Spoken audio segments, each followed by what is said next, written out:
Breaking news इस वक्त की। लंबी दूरी की प्रिसीजन मिसाइल बरसी है और सैन्य इतिहास में पहली बार इस मिसाइल का इस्तेमाल किया गया है। बड़ी खबर आपको बता रहे हैं, लंबी दूरी की मिसाइल से हमला किया गया है। प्रिसीजन मिसाइल बरसाई गई है। लगातार दिनेश सर मेरे साथ बने हुए हैं। दिनेश सर, इस प्रिसीजन मिसाइल के बारे में बताइएगा और पहली बार इसका इस्तेमाल किया जा रहा है। ये अमेरिकन मिसाइल है, अमेरिका ने पहली बार इसका इस्तेमाल किया है। सर, इस मिसाइल के बारे में बताइएगा, लेकिन एक बड़ा अपडेट अपने दर्शकों को बता दें। देखिए, ईरान के खिलाफ अमेरिका ने एक बार फिर से बड़ा हमला बोला है। अमेरिका ने पहली बार प्रिसीजन स्ट्राइक मिसाइल्स का इस्तेमाल किया। अमेरिका ने ईरान के खिलाफ ऑपरेशन एपिक फ्यूरी में प्रिसीजन स्ट्राइक मिसाइल का इस्तेमाल किया है। ये पहला मौका है जब अमेरिका ने किसी हमले में इस मिसाइल को लॉन्च किया है।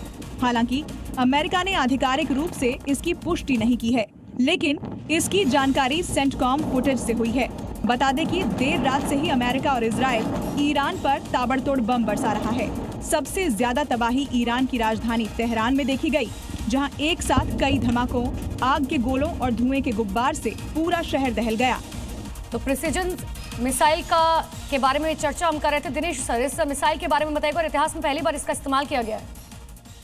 देखिए, ये जो है मीडियम रेंज की मिसाइल है जो कि अमेरिका ने जो है बनाया है इसको, और कल रात से इस्तेमाल की जा रही है। बेसिक एम इसको इस्तेमाल करने का ये है कि इसकी जो अटैक करने की काबिलियत है वो पिन पॉइंट है बिल्कुल। और अभी तक जो है इजराइल और अमेरिका ने जो भी अटैक किए हैं ईरान के ऊपर, बेसिकली वो तो या तो IRGC ईरान रिवोल्यूशनरी गार्ड के जो सेंटर्स हैं उस पर किए हैं। जैसे कल रात इन्होंने ईरान रिवोल्यूशनरी गार्ड का एक जो अलग से सेना है बतीज फोर्स करके, उसके हेडक्वार्टर को उड़ाया। और बाकी इनके जो इंफ्रास्ट्रक्चर है, चाहे वो न्यूक्लियर हैं, चाहे इनके कमांड सेंटर्स हैं, रडार्स हैं, लॉन्चर्स हैं, मिसाइल लॉन्चर्स हैं, इन पे अटैक किया जा रहा है। सिविलियंस के ऊपर अटैक नहीं कर रहे। लेकिन ईरान जो है उसने बेतहाशा जो है बम्बार्डमेंट की है, चाहे वो तेल अवीव हो और चाहे वो अरब के जितने भी देश हैं। अब इस वॉर का मोटिव क्या रह गया? क्या रिजीम चेंज जैसा कुछ पॉसिबल है? अभी ये नजदीक दिखता है ऐसा कुछ जो यूएस की तरफ से लगता है मोटिव?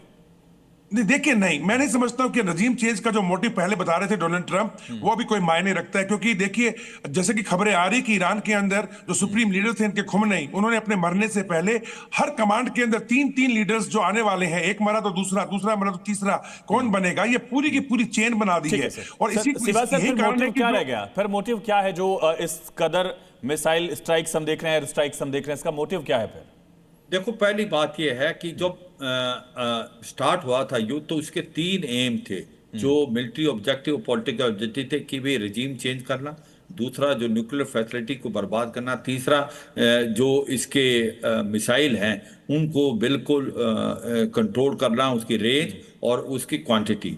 और तो अगर आप देखें जैसे जैसे लड़ाई बढ़ रही है, उनको अब ये लगा है कि आयतुल्लाह अल खमैनी मरने के बाद हो सकता है वहां ईरान घुटनों पर आ जाए। ऐसा नहीं हुआ। अब बात आती क्या बूट्स ऑन ग्राउंड कर सकता है अगर रिजीम चेंज करनी है? अमेरिका ने बिल्कुल नहीं करेगा, क्योंकि उसको याद है इराक में क्या हुआ था, अफगानिस्तान में क्या होता। इसके लिए आपको पता लॉजिस्टिक बिल्डअप कितना करना पड़ेगा अगर उसको लेके आने पड़ेंगे। यही वजह है कि अब जो सेकंड ऑप्शन है कुर्द लड़ाकों को सपोर्ट करने की बात कही जा रही है। ये बहुत इंपॉर्टेंट पॉइंट आपने बताया इस पर।